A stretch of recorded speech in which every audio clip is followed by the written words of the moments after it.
புரட்சி தலைவர் என்கிற பட்டத்தை மக்கள் கொடுப்பதற்கு முன் எம்ஜிஆருக்கு புரட்சி நடிகர் என்கிற பட்டத்தை கொடுத்தவர் கலைஞர் கருணாநிதி. புரட்சி நடிகர் எம்ஜிஆர் என 1961 வெளிவந்த திருடாதை படத்தின் டைட்டிலில் ஒளிரச் செய்தவர் கண்ணதாசனின் அண்ணனும் தமிழ் சினிமாவில் வரலாறு படைத்தவருமான ஏ.எல். சீனிவாசன். நாடோடி மன்னன் படம் எம்ஜிஆரை வசூல் சக்கரவர்த்தியாக்கி தமிழ் திரையுலகின் மன்னாதி மன்னன் என்று கூற வைத்தது. அதுபோல் திருடாதை படமும் எம்ஜிஆரின் வாழ்க்கையில் திருப்புமுனையாக அமைந்தது. சரோஜாதேவி என்னும் கதாநாயகியை நாடோடி மன்னனுக்கு கொடுத்தது திருடாதை திரைப்படம்தான். அந்த படத்துக்கு விதையொன்றி வளர்த்தவர் ஒரு விடுதலை போராட்ட வீரர். பின்னாளில் அகில இந்திய சிவாஜி ரசிகர் மன்றத்தின் தலைவராக விளங்கியவர். நடிகர் திலகம் கப்பலோட்டிய தமிழனாகவும் வீரபாண்டிய கட்டபொம்மனாகவும் நடிக்க வேண்டும் என வற்புறுத்தி அதில் வெற்றியும் கண்ட கதாசிரியர், பட தயாரிப்பாளர். மூதறிஞர் ராஜாஜியின் மாணவர். சிலம்பு செல்வர் மாப்போசி, இதழாளர் கல்கி ஆகியோரின் ஆரிய நண்பர். பதிப்பக செம்மல் என பெயர் பெற்று அந்த பன்முக வித்தகர் தமிழ் பண்ணை சின்ன அண்ணாமலை. 60களில் அண்ணாவின் தம்பிகளில் ஒருவராக மாறிவிட்டிருந்த எம்ஜிஆர் நீலகண்டன் இயக்கத்தில் அப்போது உருவாகி வந்த சக்கரவர்த்தி திருமகள் படத்தில் நடித்துக் கொண்டிருந்தார். அதில் எம்ஜிஆர் ஏற்று நடித்திருந்த இளவரசர் வேடத்தின் பெயர் உதயசூரியன். அந்த படத்தின் தயாரிப்பு நிர்வாகத்தில் பணிபுரிந்த சின்ன அண்ணாமலைக்கு எம்ஜிஆருடன் நட்பு வளர்ந்தது.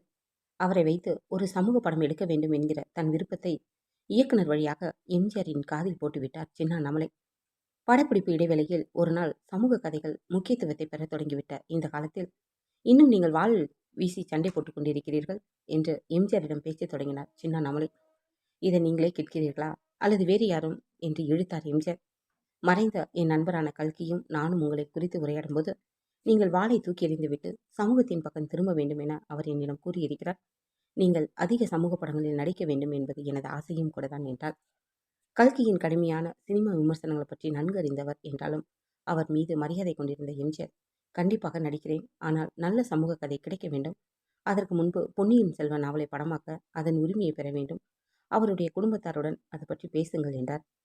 சின்ன அண்ணாமலையோ, பார்த்தீர்களா, இப்போது தானே சொன்னேன், அதற்குள் பொன்னியின் செல்வன் என்கிறீர்களே என்றார். ஆனால் எம்ஜிஆர், சமூக படங்களில் வாள் சண்டைக்கு ஏது வழி? சண்டை இருக்குமென நம்பி வரும் ரசிகர்களை நான் ஏமாற்றலாமா? சமூக படம் என்றால் என்னுடைய பாகவதர் கிராஃபோடு நடிப்பது நன்றாக இருக்காது என்றார். இது ஆகிற கதை இல்லை என்று நினைத்த சின்ன அண்ணாமலை தான் கொண்டு போயிருந்த பையில் இருந்த ஓவியம் ஒன்றை வெளியெடுத்தார்.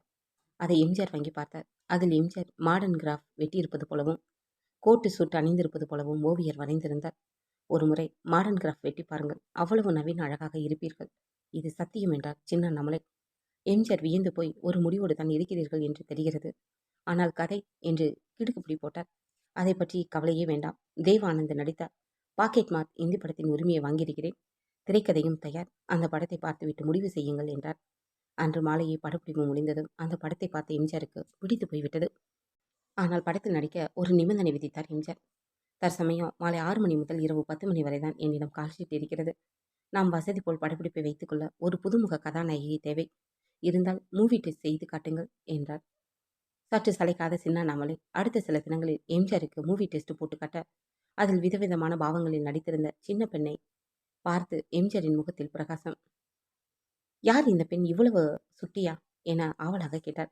பெயர் சரோஜாதேவி, கன்னட பெண். அங்கே 2 படங்களில் நடித்திருக்கிறாள். தேசாபிமான இயக்குனர் கே. சுப்பிரமணியத்தின் மகள் பத்மா சுப்பிரமணியன் தான் எனக்கு அறிமுகப்படுத்தினார். நான் கதை எழுதியிருக்கும் தங்கமலை ரகசியம் படத்தில் ஒரு பாடல் காட்சியில் நடனமாட இந்த பெண்ணுக்கு வாய்ப்பு பெற்றுக் கொடுத்திருக்கிறேன். அந்த பாடலை நீலகண்டன் தான் படமாக்கினார். அவர்தான் இந்த பெண்ணை 3 படங்களுக்கு ஒப்பந்தம் செய்து கொள்ளுங்கள், அதன் பின் உங்களால் இவரை பிடிக்க முடியாது, அவ்வளவு பெரிய உயரத்துக்கு போய்விடுவார் என்று கண்டுபிடித்து சொன்னார். அப்படியே செய்துவிட்டேன் என்றார். அப்படியானால் அதில் ஒரு படத்துக்கான கால்ஷீட்டை எனக்கு கொடுத்து விடுங்கள் என்று உரிமையுடன் கேட்டு வாங்கிக் கொண்டார் எம்ஜிஆர். அந்த படம்தான் நாடோடி மன்னன். தன்னுடைய நண்பரான வி. அருணாச்சலத்துடன் கூட்டணி அமைத்து சாவித்திரி பிக்சர்ஸ் என்கிற பட நிறுவனத்தை தொடங்கி படப்பிடிப்பை நடத்தி வந்தார் சின்ன அண்ணாமலை. எம்ஜிஆர் முதலாக நவீன கிராஃப் வெட்டி பேண்ட் சட்டை அணிந்து ஸ்டைலான ஃபெடரா தொப்பி அணிந்து நடித்து வந்தார். படமும் வேகமாக வளர்ந்து கொண்டு வந்தது. ஆனால் திரைப்படத்தை விஞ்சும் திருப்பங்களை சொந்த வாழ்க்கையில் பார்த்து பழக்கப்பட்ட சின்ன அண்ணாமலையின் வாழ்க்கையில் விதி விளையாடியது. திரைப்படங்களில் பிஸியாக இருந்தாலும் தனது நாடக குழுவை கொண்டு அவ்வப்போது நாடகங்களிலும் நடித்து வந்தார் எம்ஜிஆர். சீர்காழியில் இன்பகனவு என்கிற நாடகத்தை அவர் நடத்தி கொண்டிருந்த போது ஒரு விபத்து. அந்த நாடகத்தின் சண்டை காட்சியில் குண்டுமணியை தலைக்கு மேல் தூக்க போய் சரிக்கு விழுந்த எம்ஜிஆருக்கு கால் முறிவு ஏற்பட்டது. இதனால் அப்போது எம்ஜிஆர் நடித்து வந்த எல்லா படங்களின் படப்பிடிப்பும் அப்படியே நின்று போயின. அப்போது எம்ஜிஆரின் அறிவுரையை ஏற்று திருடாதே படத்தின் நெகட்டிவ் உரிமையை கண்ணதாசனின் அண்ணன் ஏ.எல். சீனிவாசனுக்கு கொடுத்து வட்டி சுமையிலிருந்து தப்பித்துக் கொண்டார் சின்ன அண்ணாமலை. எம்ஜிஆர் குணமானதும் படப்பிடிப்பு முடிந்து வெளியாகி மிகப்பெரிய வெற்றியை பெற்றது திருடாதே.